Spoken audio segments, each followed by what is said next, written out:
Kerala PSC നടത്തുന്ന മത്സര പരീക്ഷകളിൽ ഇപ്പോൾ വളരെയധികം പ്രാധാന്യമർഹിക്കുന്ന ഒരു വിഭാഗമാണ് മലയാള വ്യാകരണം, മലയാളം ഗ്രാമർ. മിക്കവാറും മത്സര പരീക്ഷകളിൽ ഏകദേശം 10 ചോദ്യങ്ങൾ വരെ ഈ ഒരു വിഭാഗത്തിൽ നിന്ന് ഉണ്ടാകാറുണ്ട്. അതിനാൽ മലയാള വ്യാകരണത്തെ സംബന്ധിച്ച ചില പ്രധാനപ്പെട്ട വസ്തുതകളാണ് ഇവിടെ നമ്മൾ പഠിക്കാൻ പോകുന്നത്. നമുക്ക് പഠിച്ചു തുടങ്ങാം. ആദ്യം നാമം. ദ്രവ്യം, ക്രിയ, ഗുണം എന്നിവയുടെ പേരായ ശബ്ദമാണ് നാമം. നാമം എന്ന് പറയുന്നത് ദ്രവ്യം, ക്രിയ, ഗുണം എന്നിവയുടെ പേരായ ശബ്ദത്തിനെയാണ് നാമം എന്ന് പറയുന്നത്.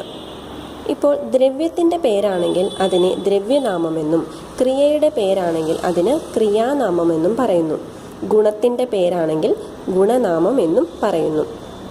ദ്രവ്യനാമം തന്നെ, ദ്രവ്യത്തിൻ്റെ പേരായ ദ്രവ്യനാമം തന്നെ 3ആയി തരംതിരിക്കാം. സംജ്ഞാനാമം, സാമാന്യനാമം, പിന്നെ മേയാനാമം. സംജ്ഞാനാമം, സാമാന്യനാമം, മേയാനാമം. സംജ്ഞാനാമം ഒരു വ്യക്തിയുടെയോ വസ്തുവിൻ്റെയോ സ്ഥലത്തിൻ്റെയോ പേര്. ഉദാഹരണം: ഭാരതം, ഗാന്ധിജി, ഹിമവാൻ, ഗംഗ. ഒരു വ്യക്തിയുടെയോ വസ്തുവിൻ്റെയോ സ്ഥലത്തിൻ്റെയോ പേര് കുറിക്കാനായിട്ട് ഉപയോഗിക്കുന്നു സംജ്ഞാനാമം.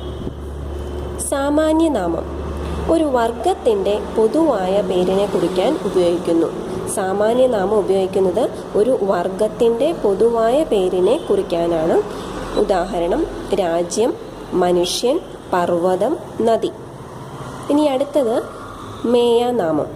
വ്യക്തിയെയോ വർഗത്തെയോ അങ്ങനെ വ്യക്തിയെന്നോ വർഗമെന്നോ വേർതിരിക്കാൻ കഴിയാത്തവ. ഉദാഹരണം: ആകാശം. ആകാശം ഒരു വ്യക്തിയാണോ വർഗമാണോ അതങ്ങനെ നമുക്ക് വേർതിരിക്കാൻ പറ്റില്ല. വെളിച്ചം, മഞ്ഞ്, മഴ എന്നിവ ഉദാഹരണങ്ങളാണ്.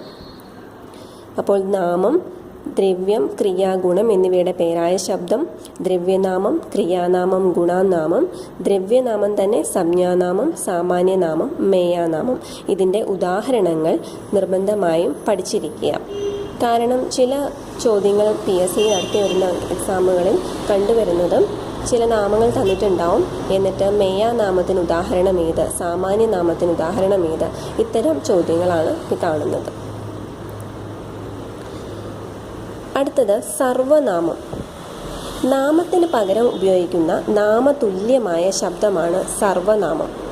സർവനാമം എന്ന പേര് കിട്ടാൻ കാരണം എല്ലാ നാമത്തിനും പകരമായി ഉപയോഗിക്കാവുന്നത് കൊണ്ടാണ് സർവനാമം എന്ന പേര് കിട്ടിയത്. നാമത്തിന് പകരം ഉപയോഗിക്കുന്ന നാമതുല്യമായ ശബ്ദമാണ് സർവനാമം. സർവനാമം 3 വിധമുണ്ട്: ഉത്തമ പുരുഷൻ, മധ്യമ പുരുഷൻ, പ്രഥമ പുരുഷൻ. ഉത്തമ പുരുഷൻ എന്നതിനകത്ത് വക്താവിന് പകരം, വക്താവ് എന്ന് വെച്ചാൽ സംസാരിക്കുന്നത് ആരോ അയാൾക്ക് പകരം ഉപയോഗിക്കുന്ന, ആ നാമത്തിന് പകരം ഉപയോഗിക്കുന്ന നാമമാണ് ഉത്തമ പുരുഷൻ. ഉദാഹരണം: ഞാൻ, നാം, ഞങ്ങൾ. മധ്യമ പുരുഷൻ ശ്രോതാവിന് പകരം, രണ്ടുപേർ സംസാരിക്കുമ്പോൾ ആരാണോ കേൾക്കുന്നത് അതാണ് ശ്രോതാവ്. ശ്രോതാവിന് പകരം ഉപയോഗിക്കുന്നതാണ് മധ്യമ പുരുഷൻ. ഉദാഹരണം: നീ, താങ്കൾ, നിങ്ങൾ. പ്രഥമ പുരുഷൻ ഇപ്പോൾ രണ്ടുപേർ സംസാരിക്കുമ്പോൾ വക്താവോ ശ്രോതാവോ, സംസാരിക്കുന്നയാളും കേൾക്കുന്നയാളുമല്ല, വേറൊരാളെ പറ്റിയാണ് പറയുന്നതെങ്കിൽ അയാളാണ് പ്രഥമ പുരുഷൻ. അയാൾക്ക് ഉപയോഗിക്കുന്ന നാമമാണ് അവൻ, അദ്ദേഹം, അവർ.